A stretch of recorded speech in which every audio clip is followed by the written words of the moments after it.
So what if I told you that getting a stranger to hand you a paper bag full of pregnancy tests, or, convincing a busy colleague to take over some tedious task, or even just cutting the line at a crowded copy machine, what if all of that relies on the exact same, completely meaningless word? It sounds like a magic trick, right? It really does.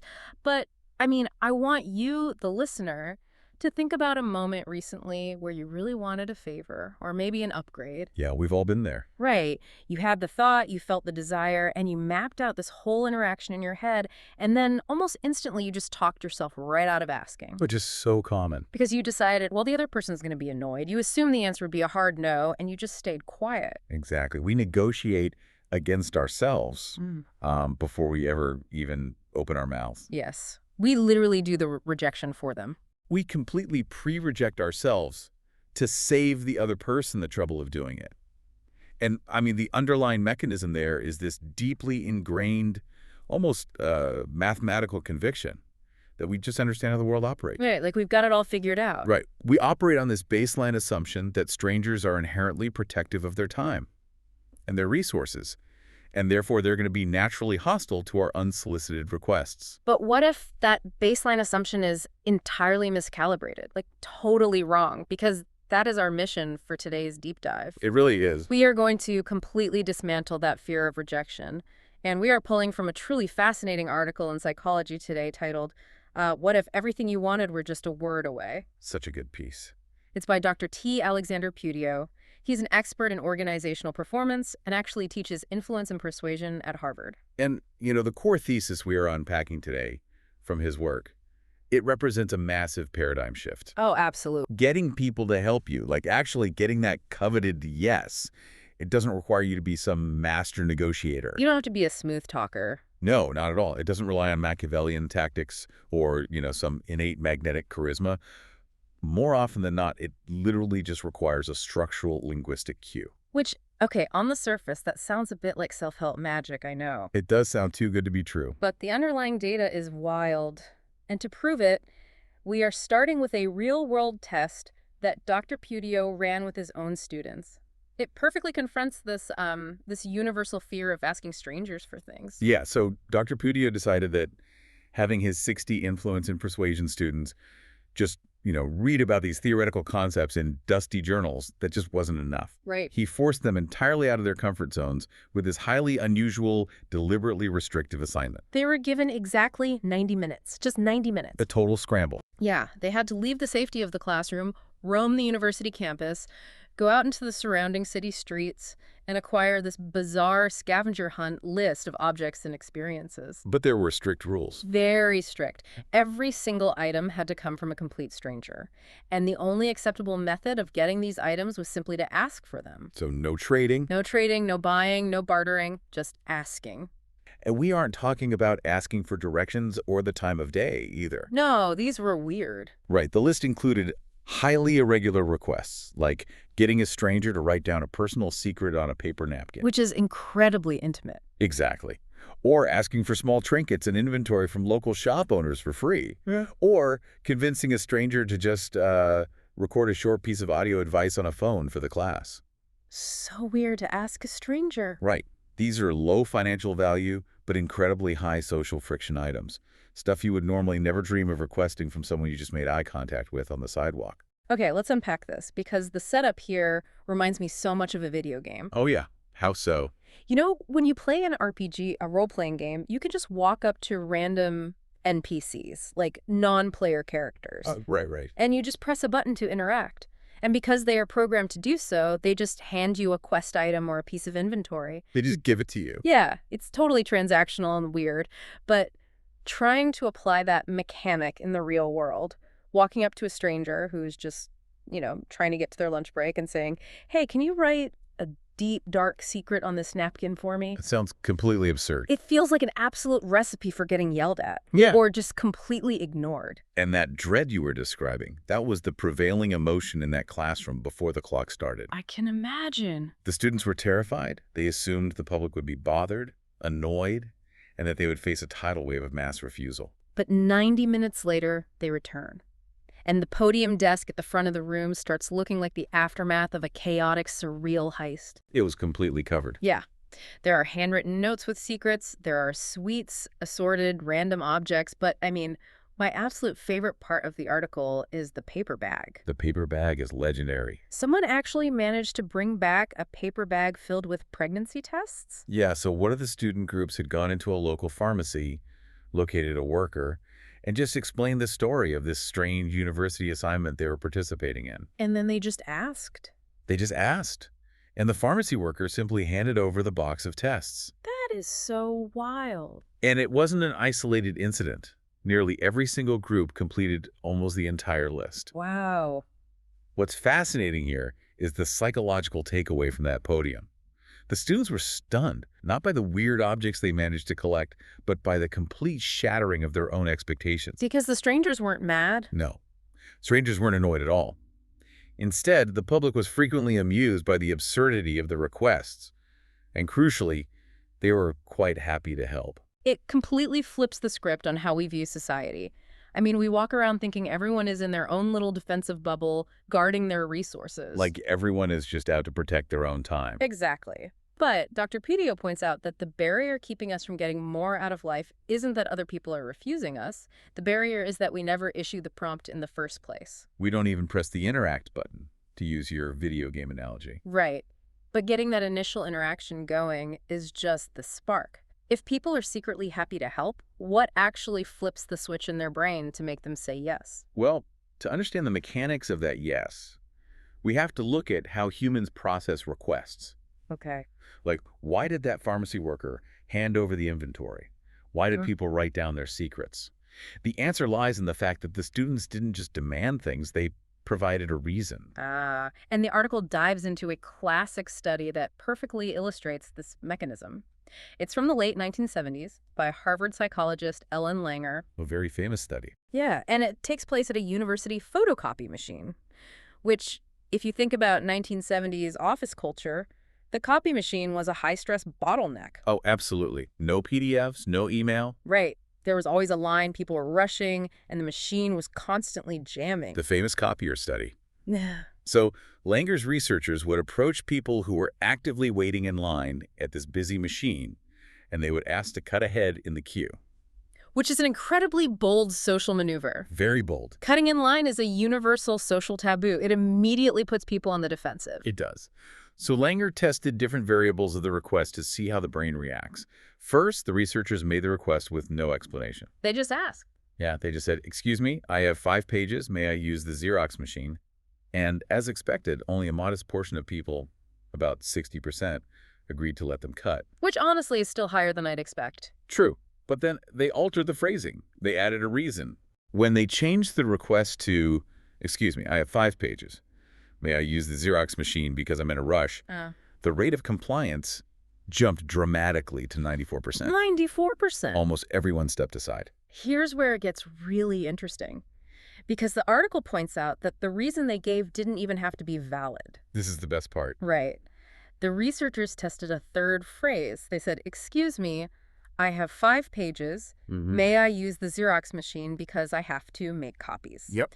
Now, I need to push back on this because that is not a real reason. No, it's not. Everyone in that line needs to make copies. It's entirely circular logic. It is entirely devoid of new information. Langer termed this placebic information. Placebic. Like a placebo. Exactly. It's a verbal optical illusion. It's like, I don't know, it's like walking up to the bouncer at an exclusive club with a piece of notebook paper that says VIP in crayon, and the bouncer just unclips the velvet rope and says, "Right this way." It's a great way to picture it. But how does a fake reason actually work on a supposedly rational human brain? Because the human brain isn't always rational. It is what psychologists call a cognitive miser. A cognitive miser, meaning it hoards energy. Yes. We are constantly bombarded with an overwhelming amount of sensory and social data. To survive this without burning out our mental energy, our brains hoard cognitive resources by relying heavily on mental shortcuts or heuristics. We just don't have the bandwidth. Exactly. We don't deeply analyze every single interaction. So we are essentially running on a social autopilot. Worse than that, we are running on a linguistic trigger wire. When someone makes a relatively small request, Our brain doesn't weigh the philosophical merits of the argument. It's not debating the logic. No, it just listens for a specific structural cue to decide how to respond. Mhm. And the cue is the word because, followed by any statement that grammatically resembles a reason. Placebic, like a placebo pill. It's literally a sugar pill of a sentence. Yeah. It looks like a justification, it sounds like a justification, but it's completely hollow. But the simple act of explaining why, even with placebic information, flips a cognitive switch. The listener's autopilot hears because the brain's internal rule-checking mechanism registers that a justification has been provided, and it simply approves the request to keep the social interaction moving smoothly. That is The wild. difference between rejection and compliance often just comes down to uttering that single word. So, what does this all mean? If the cheat code to getting a yes from a stranger is literally just providing the structural illusion of a reason, why do you and I still freeze up? Right. Why do we still agonize over asking a barista to remake a poorly made drink or asking a neighbor to borrow a tool? This raises an important question. If the technique is that simple, the breakdown isn't happening in our execution. It's happening in our perception of the odds. Oh, interesting. And this brings us to the research of psychologists Flynn and Lake from 2008. They studied this exact miscalibration. Right. They ran a series of experiments where they instructed participants to go out and ask strangers for small favors. Things like borrowing a phone or getting an escort to a specific location. Small, everyday things. But the catch was, before the participants were allowed to approach anyone, they had to write down an estimate of how many people they would need to ask before someone finally agreed. And this is where the data reveals what we call the rejection illusion. The rejection illusion. Yes. The participants anticipated a massive wall of refusal. They assumed they would have to ask many, many people just to get one single yes. But the reality was completely different. When they actually went out and performed the task, people agreed much faster and much more frequently than predicted. Far more frequently. So why is there such a massive gap between our expectations and reality? It comes down to a psychological phenomenon known as egocentric bias. We are entirely trapped in our own heads. I mean, that sounds about right. When you think about asking a stranger for a favor, you are hyper-focused on your own feelings of vulnerability, your fear of looking foolish, and the social awkwardness of the approach. You're just sweating the details. Right. You feel a massive spotlight on your own anxiety. Right. And because I feel that heavy emotional weight, I falsely assume the other person feels an equal emotional weight in being asked. Exactly that. You project your internal anxiety onto the external situation. We mathematically overweight the social cost of asking. We make it a bigger deal than it is. We conflate our discomfort in asking with their discomfort in fulfilling the request. But to the stranger, there is no emotional weight. Right. It's just a minor passing moment in their day. The ask is completely asymmetrical. So my fear of ruining the barista's entire afternoon by asking for oat milk instead of almond milk, that's just egocentric bias. Pretty much. To them, it's just Tuesday. But let's push this further. Because we know the initial fear is just an illusion, and we know how to hack the first request with a simple because. But what happens to the human brain after they grant that first favor? Oh, it changes everything. It doesn't just end there, does it? It rarely ends there. Yeah. Breaking that initial ice actually rewires how the person perceives you and their relationship to you. Really? Yes, this is the cascading effect of human cooperation. And it was famously demonstrated by the foot-in-the-door experiments conducted in the 1960s by researchers Friedman and Fraser. These are foundational studies. So Friedman and Fraser wanted to see how a minor agreement could causally influence future behavior. Right. So they had researchers pose as volunteer workers and approach homeowners in a suburban neighborhood. Initially, they made a very small, highly reasonable request. They asked the homeowner to sign a simple petition advocating for safe driving. A tiny ask. It takes 10 seconds, and almost universally, people support safe driving. So compliance was incredibly high. Sure, who's going to say no to safe driving? Nobody. But that was just the psychological primer. The real test happened a few weeks later. The researchers returned to those exact same homeowners, but this time they made a massive, highly intrusive request. Such a big request. They asked if they could install a large, poorly lettered, ugly, drive carefully billboard right on the homeowner's front lawn, completely blocking their view. For context, the control group in this experiment, homeowners who had never been asked to sign the initial petition, overwhelmingly refused the billboard. Obvious. Only about 17% agreed. Which is still weirdly high for a giant ugly sign, but okay. True. But the finding from Friedman and Fraser was astonishing. The homeowners who had previously agreed to that initial small request of signing the petition, they were far more likely to accept the massive request of the billboard. Wow. Compliance jumped to over 50%. How is that possible? Like, why would signing a piece of paper make you willing to ruin your landscaping? The mechanism here is explained by self-perception theory and cognitive dissonance. Humans figure out their own attitudes and identities by observing their own past behavior. Oh, I see. When the homeowner signed the petition, they subconsciously updated their identity. They began to see themselves as the kind of person who cares deeply about safe driving and the kind of person who cooperates with civic volunteers. Oh, so when the researchers come back with the ugly billboard, denying it would contradict this new identity. Exactly, it creates cognitive dissonance. They let the foot in the door, and now their own brain is telling them they have to remain consistent. If we connect this to the bigger picture, look right back at Dr. Putio's students on their 90-minute scavenger hunt. This psychological mechanism was playing out in real time on the streets. The students walk out of the classroom sweating, filled with that egocentric bias, thinking the world is going to reject them. Terrified. But then they make that first request. They use a reason. The stranger, relying on their cognitive miser autopilot, hears the cue and says yes. And suddenly, the ice is broken. The stranger has just performed a favor, and their brain updates their identity, like, I am a helpful person interacting with this student. They're invested. The initial hesitation gives way to mutual curiosity. The article notes that the strangers weren't just complying like robots. They responded with unexpected generosity and genuine interest in the story behind the scavenger hunt. Exactly. It shifted from a purely transactional moment to a positive social exchange. That is the snowball effect. The pharmacy worker didn't hand over the pregnancy tests begrudgingly. They became invested in the adventure. One small request opens the door to actual human connection. It completely reframes the act of asking. I mean, we view asking for a favor as a parasitic transaction, where we are taking something from someone else, taking their time, taking their resources. But in reality, asking for help is an invitation for connection. When the students looked at that chaotic pile of items on the classroom desk, the profound realization wasn't about the objects.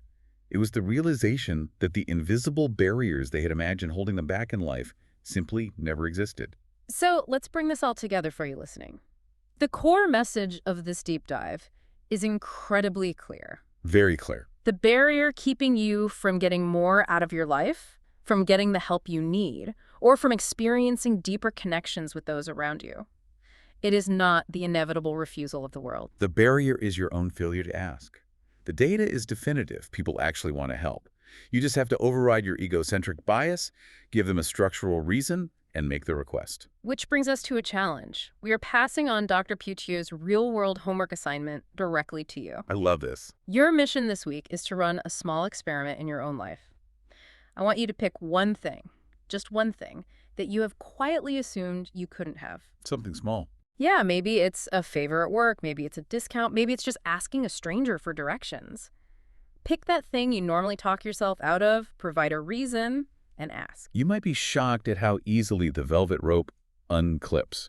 And, there is an evolutionary psychology angle to this that makes it even more profound. Oh. We survived as a species through reciprocal altruism. Human beings are deeply biologically hardwired to form social bonds through mutual aid. We're quite literally built to cooperate. So think about the implications of that. Every single time you stand at a counter or sit at your desk and you let fear stop you from asking for help, you usually think you are doing a good thing.